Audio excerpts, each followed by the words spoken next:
장성철 예비후보 만나보겠습니다. 안녕하세요. 안녕하세요. 장성철입니다. 아시는 분들은 잘 아시지만 이제 예비후보로 등록하셨기 때문에 네. 본인 소개 먼저 한번 간단히 해주시겠어요? 제21대 국회의원 선거 제주시 갑 선거구에 미래통합당 후보로 예비후보로 오늘 등록한 장성철입니다. 2016년 국민의당 후보로 출마했었고요. 국민의당 도당위원장 그리고 바른미래당 도당위원장 하다가 이번에 중도 보수, 범중도 보수 통합을 지향하는 혁신통합추진위원회에 합류하고 현재 미래통합당에 와 있습니다.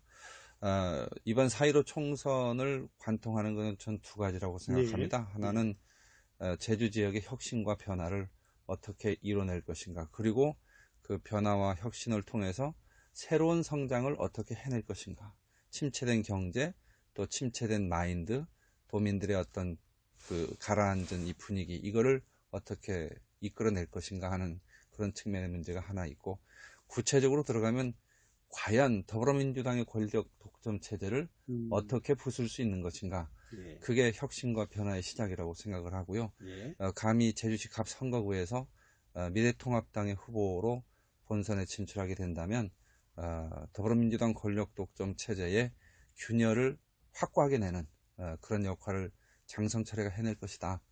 그런 각오를 갖고 이번 총선에 임했습니다. 예.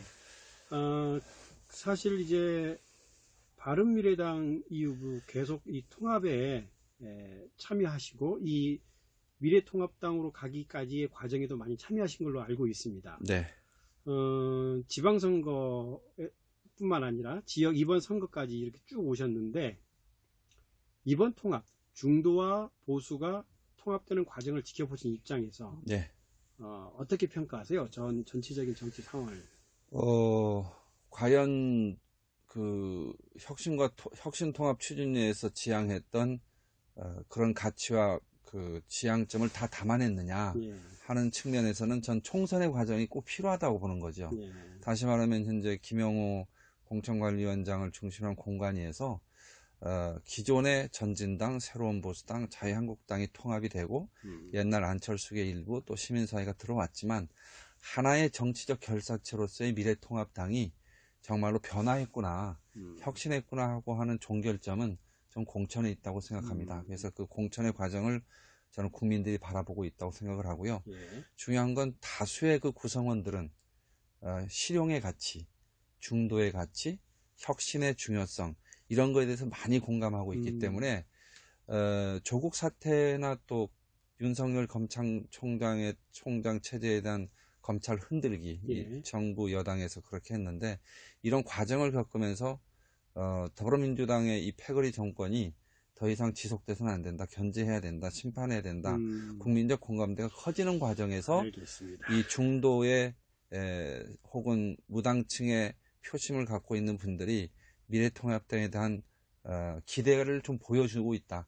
예. 확실한 지지는 아니지만 그래도 알겠습니다. 더불어민주당을 견제할 수 있는 정치 결사체가 될 가능성이 있지 않은가, 예. 이렇게 기대하면서 지켜보고 있다는 그런 정도까지도 판단하고 있습니다. 통합을 하다 보니까 기존 자유한국당 후보들과 이렇게 같이 공천 경쟁을 하게 되죠. 예.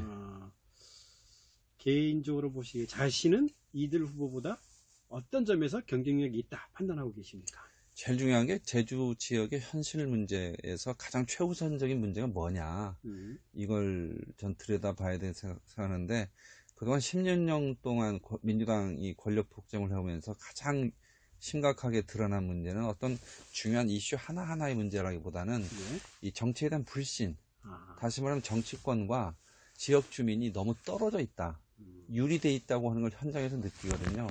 그래서 이런 현장의 문제, 실물 경제의 문제와 정책의 문제, 정치 영역의 활동의 문제, 이거를 합리적으로 또 유기적으로 연결시킬 수 있는 마인드와 능력을 갖고 있는가, 현장과 정책을 연결시킬 수 있는가, 그런 면에서 저는 기업 경영도 해봤고요, 시민운동도 해봤고, 또 국가정책이나 도정에 관련된 정책기획관으로서 일을 하면서 이런 실물과 국가정책을 동시에 경험을 해봤기 때문에 이를 어떻게 잘 조합시킬 수 있는가 하는 방법, 전략, 방법론 이런 부분에서는 다른 후보보다 좀 우위에 있지 않은가. 그래서 이 시대가 요구하는 21대 총선에서 제주시 갑 혹은 제주 사회가 요구하는 그런 국회의원 상의 맞을 것 같다. 요소를 갖고 있다. 저는 예, 그렇게 알겠습니다. 생각을 합니다. 실물과 정책에 다 경험을 해봤기 때문에 충분한 후보 경쟁력이 있다 말씀하셨는데,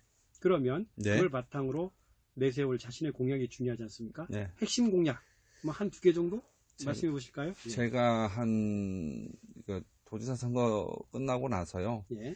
정당 활동을 하고 또 정치 활동을 하면서 정말 지역 주민들이 어떤 생각을 할까 해서 그 배낭 하나 메고 마을을 돌았어요. 예. 쭉 돌고 제주시 갑 선거구는 거의 다 돌았죠. 예. 근데 느낀 건데 아까도 말씀드렸지만 정치에 대한 불신이 너무 커요. 예. 그런데 이제 많은 그 정치 후보들이 뭐 관광을 이렇게 하겠다, 농업에 보조금을 주겠다, 무슨 건설 경제를 하겠다, 이런 세목적인 어떤 공약이나 이런 거에 갈증을 내는 게 아니고 주민들하고 정기적으로 만나고 들을 수 있는 정치인이 필요하다. 그 얘기를 참 많이 하시더라고요. 그래서 저는 공약으로 한다면 분기별로 정기적으로 지역 주민들과 이야기를 광범위하게 듣는 그런 일정을 임기 내내 계속하겠다. 어느 시기에 뭐 요거 하겠다 저거 하겠다 하는 공약은 지금 단계에서 주민들이 바라는 게 아니더라고요. 자기들이 어떤 얘기를 할 때 현장에 와줄 수 있는 국회의원이 필요하지 않느냐. 그래서 저는 정기적인 지역 주민과의 간담회, 그것도 광범위한 주제를 갖고 격의 없이 하는 그런 간담회, 필요하다면 도정과 국정의 책임자들을 불러서 함께 머리를 맞대는 그런 그 토론의 장, 만남의 장을 많이 정기적으로 갖는 것이 저는 가장 중요한 약속이 돼야 되고, 저는 그걸 첫 번째 공약으로 제시합니다. 오늘 CBS 와서 처음 얘기했습니다. 민심을 직접 듣고 얘기하는 정치인이 되겠다. 그게 예. 첫 번째 공약. 예, 예. 그래도 구체적인 공약은 하나 더 있어야 되지 않겠습니까? 제가 오늘 예비 후보 등록을 도선관에 가서 하고, 첫 번째로 어디를 갔냐면 도청에 예. 비상경제 상황실을 갔어요. 예. 가서 이제 중소기업 안정 자금에 대한 지원 내용들을 쭉 해봤는데, 예. 과연 이것이 현장에서 먹히고 있는지, 전 이걸 체크하는 게 우선이라고 생각해서 제주 신용보증재단에 예. 갔더니요, 상담이 그 종료 번호 대기표가 다 마감이 됐어요. 너무 많이 신청을 했죠. 네, 지금 뭐 난립니다, 가보니까. 그렇죠. 지금 그 코로나 때문에. 그러니까 이럴 때 정치인들이 뭘 해야 될까? 어떤 뭐 정책을 요걸 하자 저걸 하자 하는 것보다 실제로 집행부에서 하는 일들이 구체화되어 오는데 혹시 장애물은 없는가? 이걸 살폈는데요. 첫째, 중소기업 경영안정자금이 분할 상환제도가 없어요. 아, 그렇습니다. 일시 상환제도밖에 없어요. 서울시, 제가 알고 있기에는 서울시 같은 경우는 90% 이상이 다 분할 상환제도로 해서 원리금 상환제도를 하고 있습니다. 예를 들면 5천만 원을 받아가서 5년 거치, 1년 거치 4년 하잖아요. 그러면 한 2천만 원을 갚았어요. 그걸 가다가도 위기가 왔어요. 그럼 2천만 원을 추가 대출 받을 수 있는 여력이 있잖아요.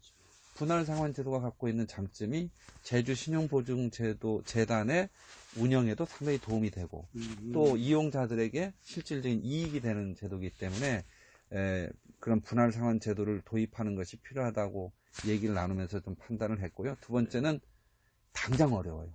그렇죠. 지금 그래서 상환 기간을 1년 정도는 특별 연장하는 것이 전 반드시 필요하다. 그 다음에 세 번째로는 이자 보전책이요 3.5%가 보통 은행 금리인데 우리 도에서 그 이자 차익을 보전하는 게 한 2.1%를 줍니다. 1.4% 정도를 이제 대출해 가시는 영세 자영업자들이 이자를 물고 있는데 1년에 한해서 1%를 더 깎아주자. 그러면 실질적인 이자 부담이 없잖아요. 그래서 요게 코로나 바이러스가 워낙 지금 심하기 때문에 요 세 가지 정도는 급하게 제가 정책적인 대안을 제시하려고 좀 준비해 놨습니다. 그야말로 현장에 다녀서 그런지 아주 현실적인 내용들을 직접 얘기하는데 총선 출마자가 아니라 지금 정책 위반자 같아요. 저는 정치인이 정책 위반자의 길을 가야 된다. 예, 알겠습니다. 평소의 소신 아니겠습니까? 실제로 또 이렇게 만나보면 민심들은 어떤 얘기를 하는지 아까도 얘기했지만 정치인들이 우리가 자주 만나서 얘기 좀 해주자, 해달라. 그리고 경제 문제 네. 많이 얘기하셨는데 또 다른 어떤 민심을 파악했다면 어떤 게 또 있습니까? 좀 더 제주의 미래와 예. 젊은 세대들의 어떤 삶의 고통 이런 것들에 희망을 줄 수 있는 그랜드 디자인, 미래를 디자인할 수 있는 그런 정치를 해줬으면 좋겠다는 얘기를. 청년의 청년 세대도 그렇고 제주도도 청년이 살아야 미래가 있는 거니까. 그렇죠. 예. 근데 미래가 안 보인다. 이게 희망의 구체적인 어떤 손에 잡히는 청사진이 안 보인다. 그런 얘기를 정말 많이 들어서 저는 국회의원이 만약에 된다면 지역의 미래를 준비할 수 있는 어떤 조직이라든지 어떤 주제 세미나라든지 그런 거에 정말 몰두를 해야 되겠다 싶어요. 청년이 가장 미래에 안 보이는 게 직장이 없어서 그럴까요? 아니면 주택이 없어서 그럴까요? 아니면 뭐라 그럴까요? 아까도 말씀하셨지만 그냥 제주의 제주가 어떻게 가지라는 그런 것 때문에 그런 게 없어서 그런 걸까요? 1대1의 청년하고 만나면요. 가장 피부에 와닿는 얘기를 하면서 가슴이 시원해요. 그게 뭐냐? 주택입니다. 주택이요. 예, 그러니까 저는 늘 도지사 선거 때도 그랬지만 월 10만 원에서 15만 원 정도 내는 영구 임대주택. 그래서 돈은 재정적 부담 없이 그거를 상환받을 수 있는 그런 제도. 다시 말하면 한 1억을 갖고 집을 지었어요. 그럼 청년이 1억을 50년 동안 나눠내는 개념으로 임대를 받으면 이게 재정적 부담 없이 청년을 위한 영구주택. 근데 그게 이제 조금씩 돼가면 주택 문제로 인해서 고통받는 사람이 없는.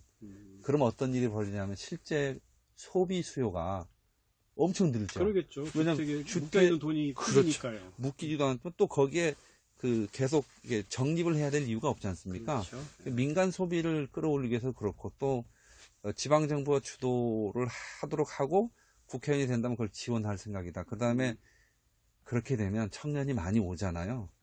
기업이 옵니다. 그렇죠. 예, 기업이 필요로 하는 인력 수요가 있는 곳에 기업이 가게 돼 있거든요. 그래서 이런 문제들이 다 이렇게 연결되게끔 하는 그런 종합적인 처방 청사진을 갖고 제주의 미래를 그려가는 그런 정치를 꼭 하고 싶습니다. 예, 알겠습니다.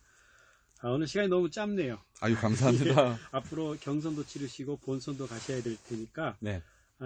그 두 여정을 위한 간단한 각오 짧게 네. 한마디 하시면서 인사할까요? 어떻게 한번 하시죠? 제가 중도와 보수가 힘을 합쳐서 혹은 또 합리적 상식에 기초한 사람들의 의견을 하나로 통일해서 더불어민주당 제주지역 권력 독점 체제를 타파하는 것이 최우선이다.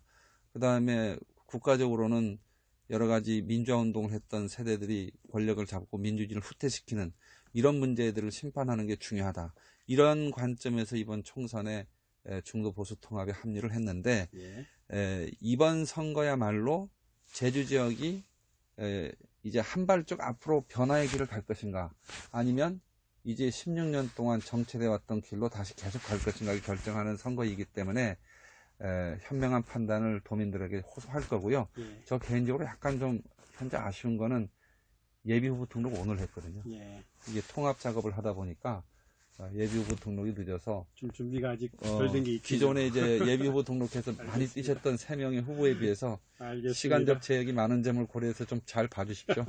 알겠습니다. 오늘 말씀 여기까지 듣겠습니다. 감사합니다. 예, 감사합니다. 네, 지금까지 제주시 갑선거구 출마자 미래통합당 장성철 예비후보였습니다. 예, 감사합니다.